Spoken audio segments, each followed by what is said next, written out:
مجھے حیرت ہوتی ہے ان ظالموں پر جو آج نبی پاک صلی اللہ تعالی علیہ وسلم کی مدد کا بھی انکار کر بیٹھے ہیں۔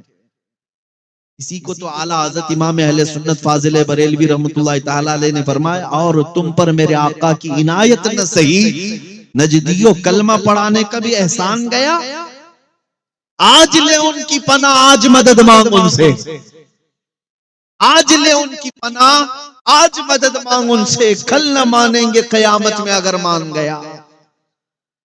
ان کے متعلق تم یہ کہتے ہو کہ مدد نہیں کر سکتے؟ آؤ میں تمہیں حدیث رسول عرض کرتا ہوں۔ مسجد نبوی شریف کا ممبر ہے، اللہ کے حبیب صلی اللہ علیہ وسلم خطبہ دیتے تھے، پہلے تو عصا لیتے تھے، آپ کے ہاتھ میں ایک لکڑی ہوا کرتی، پھر جب ممبر بن گیا تو نبی پاک صلی اللہ علیہ وسلم نے اس لکڑی کو چھوڑ دیا، اس عصا کو مسجد کے باہر چھوڑ دیا۔ روایت یہ ہے کہ جس دن نبی پاک صلی اللہ علیہ وسلم اس لکڑی کو لیے بغیر ممبر پر کھڑے ہوئے، مسجد میں بچے کے رونے کی جیسی آوازیں آنے لگی۔ تو اللہ صلی اللہ علیہ وسلم یہ کیا بات تھی؟ اللہ کے حبیب صلی اللہ علیہ وسلم ارشاد فرماتے ہیں، اس لکڑی کو جب میں ہاتھ میں رکھتا تھا یہ فخر کیا کرتی تھی، اور جب میں نے آج اس کو چھوڑ دیا میری جدائی کے غم میں وہ رونے لگی، اور اس کا رونا مجھے دیکھا نہ گیا، میں خطبہ چھوڑ کر کے اتر آیا، اور پھر جب اس کو آ کر اپنے ہاتھوں میں اٹھا لیا پھر اس لکڑی نے رونا بند کر دیا۔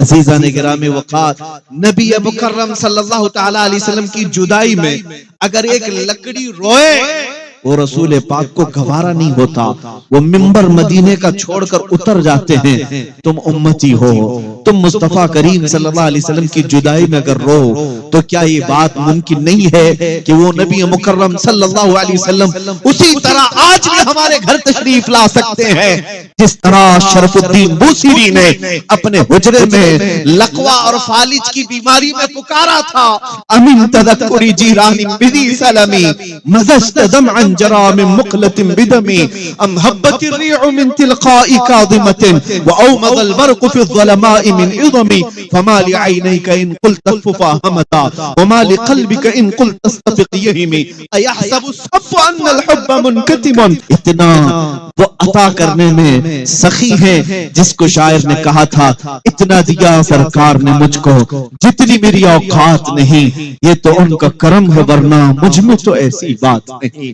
میرے کریم سے گھر قطرہ کسی نے مانگا، دریا بہا دیے ہیں، دربے بہا دیے ہیں، واہ کیا جود و کرم ہے شہ بتا تیرا، نہیں سنتا ہی نہیں مانگنے والا تیرا۔ اس رسول کریم صلی اللہ تعالی علیہ وسلم کو قرآن نے جب مددگار کہا ہے، ہر عاشق رسول نے آج بھی مددگار سمجھتا ہے۔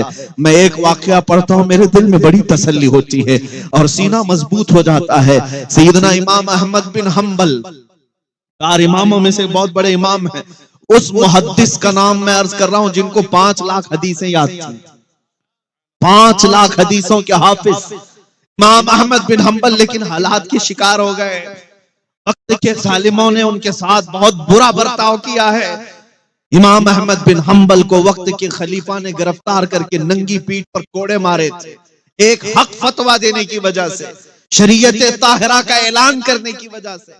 ہر زمانے میں آزمائشیں ہوتی رہی ہیں، ستیزہ کار رہا ہے ازل سے تا امروز، شرار بولہبی سے چراغ مصطفیٰ بھی، ہمیشہ یہ رہا ہے۔ ظالموں نے اپنے قوت کو آزمایا ہے، طاقت کو آزمایا ہے۔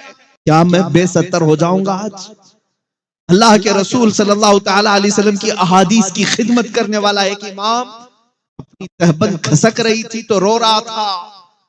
مجھے حیرت ہوتی وہ نوجوان قیامت کے دن کیا جواب دیں گے جو آج بغیر کسی کے سختیوں کے اپنے کپڑے پاڑ پاڑ کر پہنتے، اپنے ستر دکھا دکھا کر کے گھومتے ہیں۔ وہ کیا جواب دیں گے بارگاہ الہی؟ تمہیں آج کسی نے سختی کی ہے کہ اس طرح کے کپڑے پہنو کہ تمہاری ران بھی نظر آنے لگے، تمہارا جسم نمائش کا اس قدر جو شوق ظاہر کرتے ہو؟ میرے عزیزو بڑی پکڑ ہے اس کی، سخت ترین پکڑ ہے۔ اس امام احمد بن حنبل کو سوچو جن کی تہبند صرف ناف سے نیچے آنے لگی تو رونے لگ گئے کہ میری تہبند نیچے آ رہی ہے۔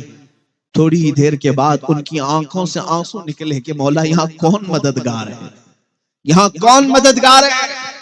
حکومت ظالم کی کوڑے مارنے والا جلاد کوئی نہیں ہے. اچانک تاریخ میں یہ بات ملتی ہے 2 ہاتھ غیب سے برآمد ہوئے اور مضبوطی سے ان کی کمر پر لنگی کو باندھ دیا, تہبند کو کس کر کے باندھ دیا.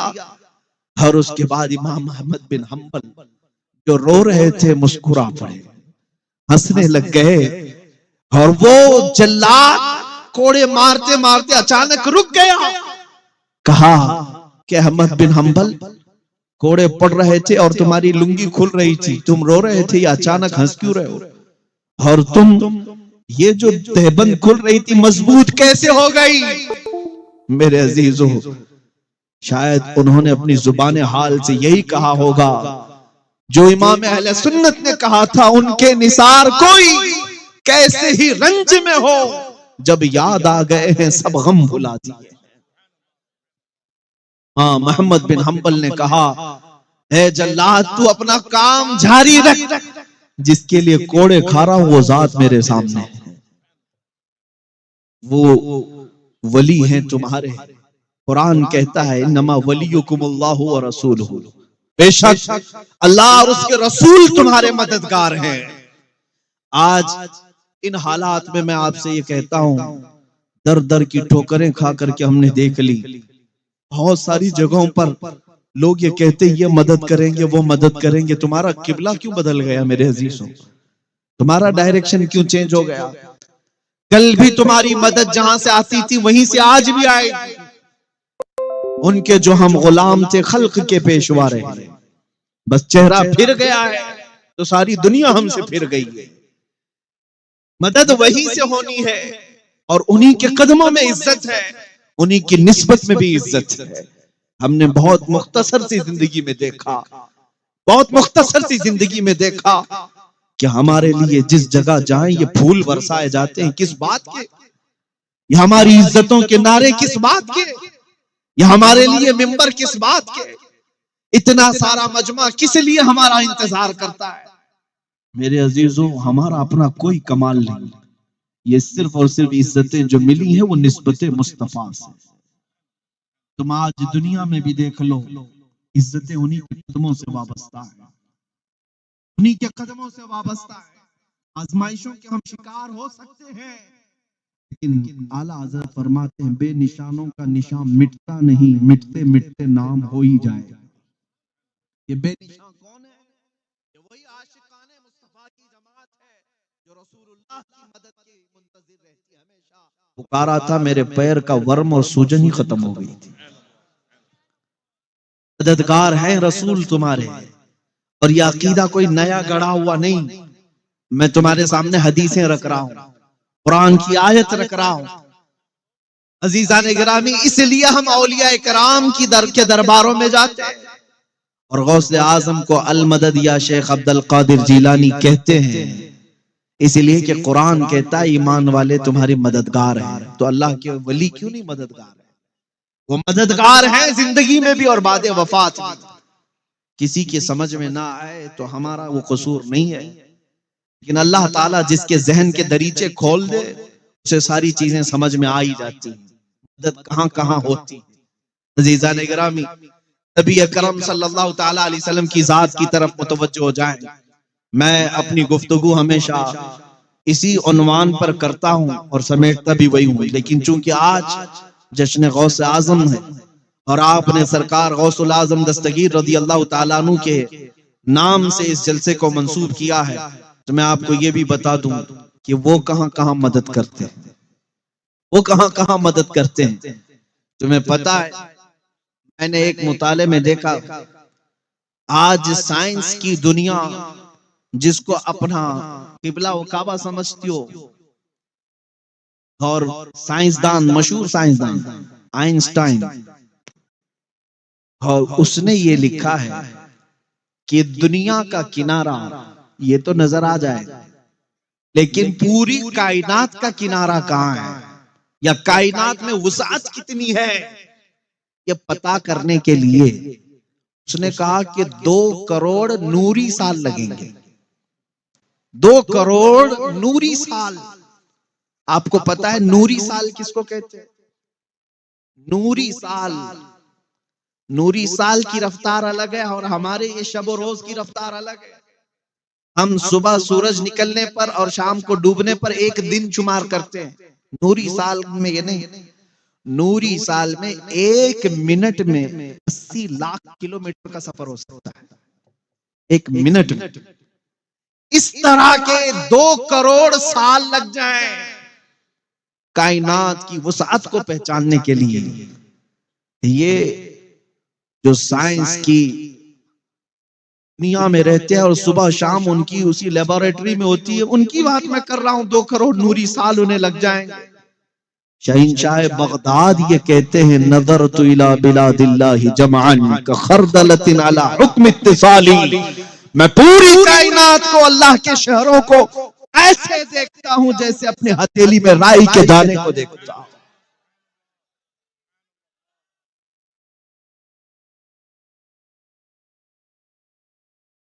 دنیا پڑھو، میں منع نہیں کرتا.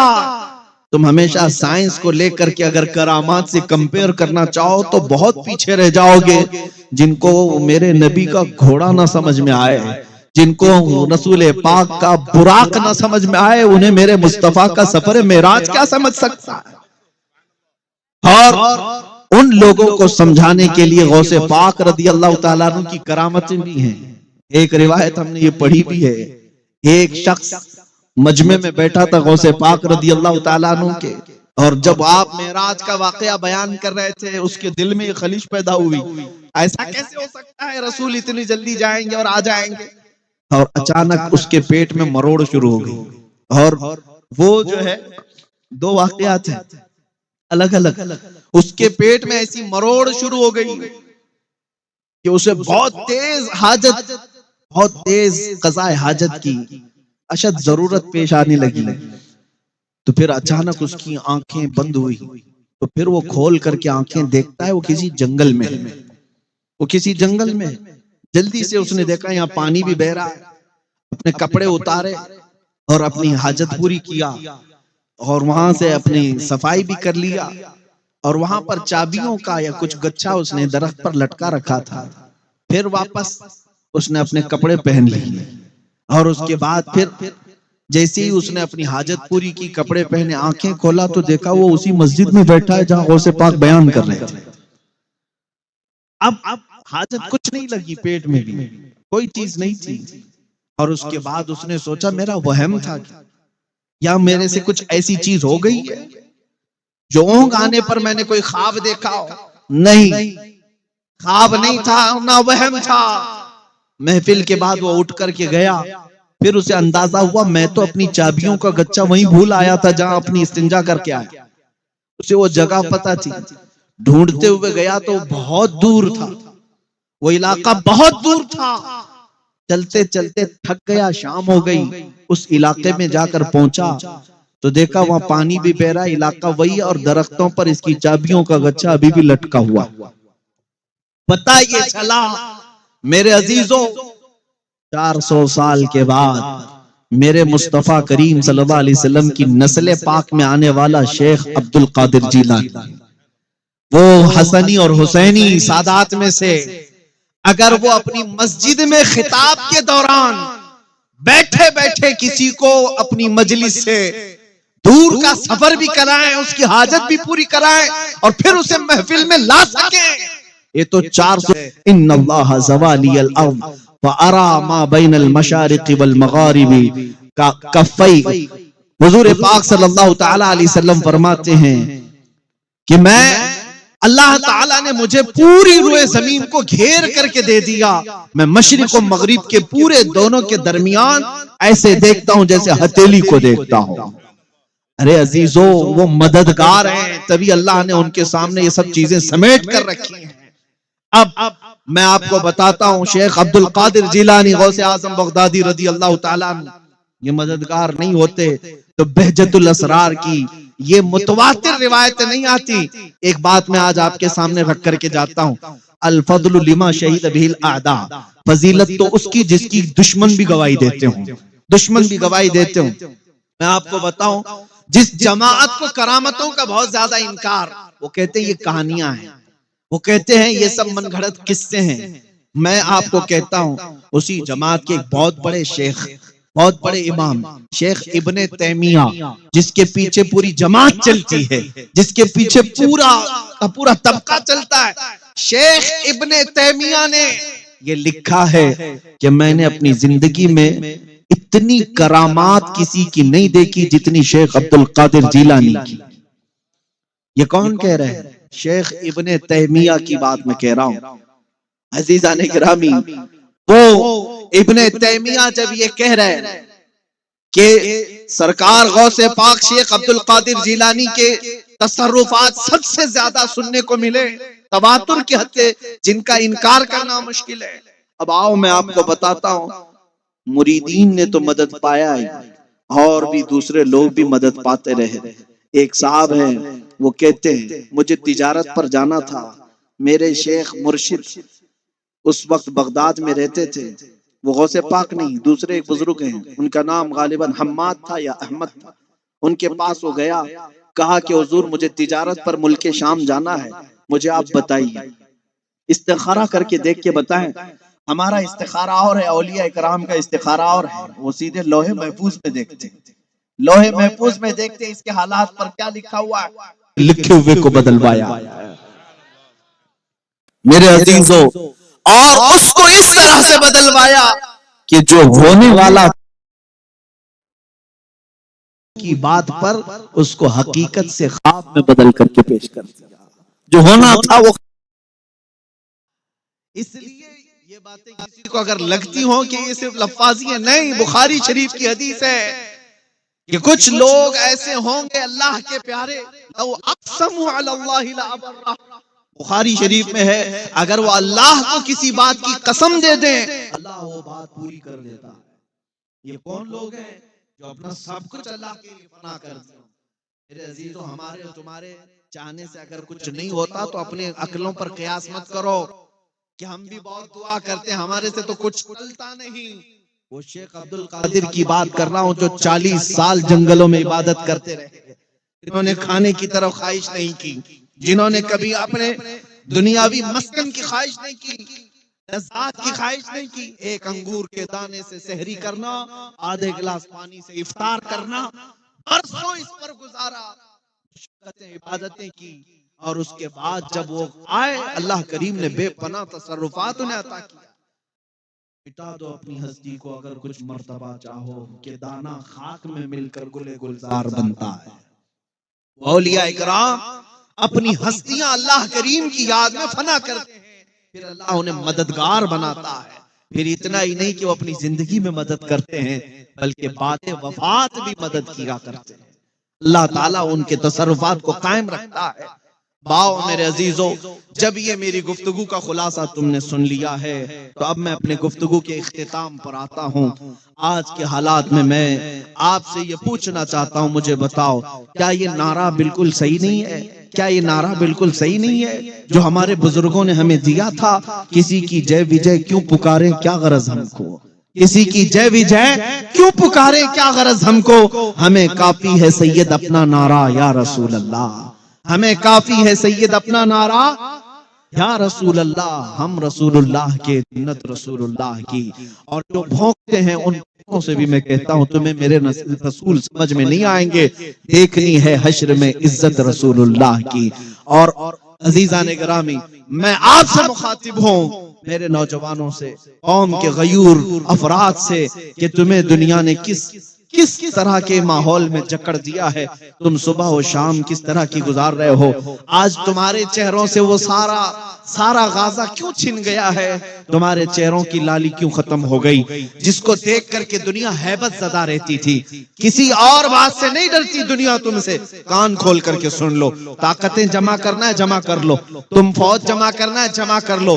میں یہ کھل کر کے کہتا ہوں چاہے کتنی بھی تنظیمیں ہوں، چاہے کتنی بھی تم طاقت پردرشن کر لو، شکتی پردرشن کر لو، میرا یہ ماننا ہے طاقت و قوت سے تم دنیا کو نہیں ڈرا سکتے۔ دنیا خوف زدہ ہر زمانے میں رہی ہے تو عشق مصطفیٰ سے خوف زدہ رہی ہے۔ اسی کو انگریز نے کہا تھا یہ فاقہ کش موت سے ڈرتا نہیں ذرا، روح محمدی اس کے بدن سے نکال دو۔ دنیا آج بھی اسی کے در پہ ہے، ان کے پاس جو آخری طاقت آج بچی ہے وہ مصطفیٰ کریم کی محبت ہے، عشق مصطفیٰ کی دولت ہے، ان کی نسبت ہے کہ آخری دولت ان کے پاس بچی ہے، یہ ختم کر دیا جائے تو یہ زندہ لاشیں ہیں، یہ زندہ لاشیں ہیں، کچھ نہیں کر سکیں گے۔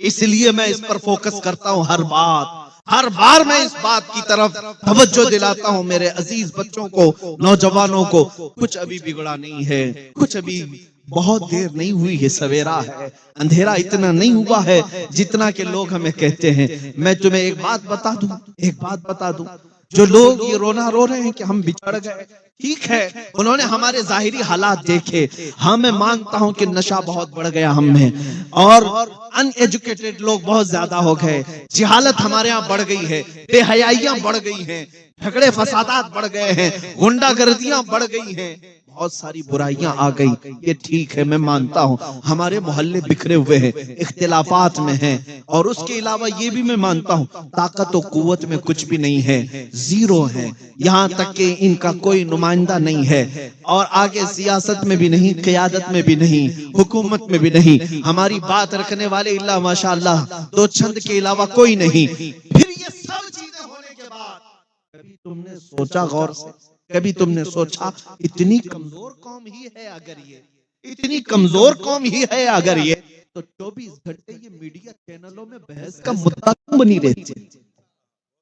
اگر یہ سب سے بچھڑی ہے، سب سے کمزوری ہے، کچھ نہیں ہے اس کے پاس، تو سارا دجالی نظام ہمارے پیچھے کیوں پڑا ہوا؟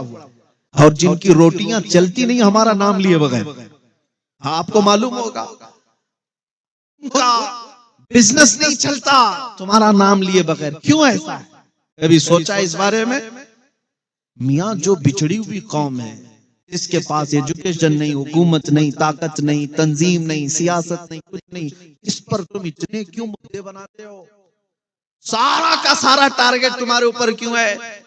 کوئی چینل اس وقت تک زیادہ چلتا نہیں تک وہ تمہاری ٹوپی داڑھی، تمہاری اذان، برقعے، تمہاری مسجد کے مینار اور گنبد اور قبروں کے بارے میں جب تک بات نہ کرے نہیں چلتا۔ کیوں؟ یہ ساری چیزوں کی طرف کبھی تم سوچتے ہو؟ سب ختم ہو گیا ہے تو کیوں تم ہماری بحث کر رہے ہو؟ میں بھی یہی سوچتا ہوں، سب ہمارے پاس نہیں ہے تو ہمارے متعلق کیوں اتنے بحث کرتے ہو؟ اور پوری دنیا کو یہ کہتے ہو ان سے ڈر لگتا ہے، کیوں؟ دوسری قوموں کو ہمارا نام لے کر کے کیوں ڈراتے ہو؟ پھر بات سمجھ میں آتی ہے، اقبال نے کہا تھا کچھ بات تو ہے کہ مٹتی نہیں ہستی ہماری، کچھ بات تو ہے کہ مٹتی نہیں ہستی ہماری، صدیوں رہا ہے دور دشمن دور زماں ہمارا، وہ کون سی چیز ہے جس کو اقبال کہتا ہے توحید کی امانت سینوں میں ہے ہمارے، عشق رسول کی امانت سینوں میں ہے ہمارے، آسان نہیں مٹانا نام و نشاں ہمارا، باطل سے ڈرنے والے اے آسمان نہیں ہے ہم، 100 بار کر چکا ہے تو امتحان ہمارا۔ آج میں تمہاری اپنی حیثیت اور تمہاری ویلیو بتانا چاہتا ہوں، دیر نہیں ہوئی، بہت اندھیرا نہیں ہوا، کچھ چیز تو باقی ہے تمہارے پاس اس کی وجہ سے تم بحث کا مدعا بنے ہوتے ہو۔ وہ کون سی چیز ہے؟ وہ شاید تمہیں اندازہ نہیں لیکن پوری دنیا جانتی ہے۔ میں اس کی پریکٹیکل مثال بتاتا ہوں، پریکٹیکل۔ میں اکثر کہتا ہوں تو کچھ لوگوں کو ڈر لگتا ہے لیکن میں کھل کر کے بات کہتا ہوں۔ میں نے ابھی قریب میں دیکھا یورپ کی سرزمین بھی تھر تھراتی تھی ایک ویل چیئر پر بیٹھے ہوئے معذور عالم دین سے۔ اس کا کام کیا تھا؟ بہت دور جس کو تم بھیڑی ہوئی قوم کہتے ہو اسی کے چند لوگوں کے درمیان پیروں سے معذور عالم دین اگر لبیک کہہ کر پکارتا تمہارے چولہے ہلنے لگ جاتے تھے، اس لیے کہ پتا چلا طاقت و قوت اس کرسی کا نام نہیں، طاقت و قوت تخت و تاج کا نام نہیں، طاقت و قوت عشق مصطفیٰ کا نام ہے۔ یہ اگر معذور کے سینے میں بھی آ جائے تو دنیا اس سے ہیبت زدہ ہوتی ہے، اس کے رعب سے تھر تھر آتی ہے، اور یہ چیز تمہیں اللہ نے عطا کی ہے۔ تم عاشقان مصطفیٰ کی جماعت ہو، جمع کرو اس دولت کو واپس، کرو اس دولت کو واپس۔ وہ رسول ہی ہمارے سب کچھ ہیں، وہی ہمارے لیے کل بھی مددگار تھے، آج بھی مددگار ہیں۔ ہر بچے کو اتنا پڑھا دو عشق رسول کہ جنگلوں کی بیابانوں کی کسی بھی وادی میں تمہارے بچے کو تنہا بھی چھوڑے، ہو سکتا ہے وہ ہر چیز کر جائے لیکن عظمت رسالت کا سودا کبھی نہ کرنے پائے۔ نہ اپنے بچوں کو ضرور بنا دینا کہ بیٹا ہر چیز کا سمجھوتا ہو سکتا ہے، مصطفیٰ کریم صلی اللہ تعالی علیہ وسلم کی عزت اور ان کی ناموس کا کوئی سودا نہیں ہو سکتا۔ لبیک یا رسول اللہ، لبیک یا رسول اللہ، لبیک یا رسول اللہ۔ آپ بیٹھیں، آپ بیٹھیں میرے عزیزو، ممبرا کی سرزمین پر ہو سکتا ہے یہ تمام چیزیں ہیں تمہاری آزمائش کے لیے۔ میں نے جھارکھنڈ اور بہار کی سرزمین پر دیکھا، خطاب کے دوران اللہ ان جوانوں کو سلامت رکھے، اتنی تیز بارش شروع ہو گئی تھی کہ لوگوں کا کھڑا ہونا مشکل تھا، مگر بات میرے مصطفیٰ کی تھی تو سب وہاں جمے کے جمے رہ گئے۔ یہاں تک کہ سچ بتاؤں میں نے صرف نبی پاک صلی اللہ علیہ وسلم کا نام لیا اور مجھے آج تک اس بات کا اندازہ نہیں ہو پاتا کہ میرے ہاتھ میں جو مائک تھا کنٹینیو اس پر کرنٹ آ رہا تھا، اس کے باوجود 10 منٹ تک میں اس کو پکڑے کیسا کھڑا رہا۔ یا رسول اللہ، اگر تمہاری عنایت نہ ہوتی تو ہم کچھ بھی نہ ہوتے، یہ سب تمہارا کرم ہے آقا، کے بات اب تک بنی ہوئی ہے۔ یہ دھماکے، یہ آندھیاں تمہیں اونچا اڑانے کے لیے آتی ہیں، یہ تمہارے پریکٹس کے لیے ہوا کرتے ہیں، یہ سب تمہیں ریہرسل کے لیے ہوا کرتے ہیں کہ تم ابھی ان آوازوں سے نہ گھبراؤ، نہ ڈرو، اس لیے کہ ہمارے اسلاف نے ہمیں کیا درس دیا ہے پتہ ہے؟ ٹل نہ سکتے تھے جنگ میں اگر اڑ جاتے تھے، پاؤں شیروں کے میدان سے اکھڑ جاتے تھے، تجھ سے سرکش ہوا کوئی تو بگڑ جاتے تھے۔ یا رسول اللہ، تجھ سے سرکش ہوا کوئی تو بگڑ جاتے تھے۔ ارے دیکھ کیا چیز ہے، ہم توپ سے بھی لڑ جاتے تھے۔ اور پھر زمانے کو یہ بتاؤں گا، یہ کہہ کر کے بتاؤں گا، قوت عشق سے ہر پست کو بالا کر دو، دہر میں نام محمد سے اجالا کر دو۔ جو مصطفیٰ کا نام مٹانے کے لیے آئے تھے، آج ان کو در در کی ٹھوکریں کھاتے ہوئے کتوں سے زیادہ ذلیل ہم اپنی آنکھوں سے دیکھ رہے ہیں۔ کہاں گیا وہ رافضی کتا جس نے دین بدل کر کے سوچا تھا کہ مسلمانوں میں کھلبلی مچا دوں گا، خلفشار مچا دوں گا، اسلام کے خلاف ایک پروپیگنڈا شروع ہو جائے گا۔ کیا کر لیا؟ کس کا بال ہلا سکا یا کس کا پتہ ہلا سکا؟ عزیزان گرامی، کچھ نہیں ہو سکا۔ گھر بھی گیا، اپنا نام بھی گیا، نشان بھی گیا، دھرم بھی گیا، سب کچھ گیا۔ اب تو حالت ایسی ہو گئی، جن کی دھوتیاں اور جن کی تلوے چھاٹنے کے لیے تم گئے تھے، وہ اب تمہیں پکانا کھلانا بھی پسند نہیں کرتے۔ جس کو کہتے دھوبی کا کتا، نہ گھر کا نہ گھاٹ کا، میرے مصطفیٰ کو جو چھوڑتا ہے اس کے لیے اعلیٰ حضرت نے کہا ہے، جو تیرے در سے یار پھرتے ہیں، یا رسول اللہ، جو تیرے در سے یار پھرتے ہیں، در بدر یوں ہی خار پھرتے ہیں۔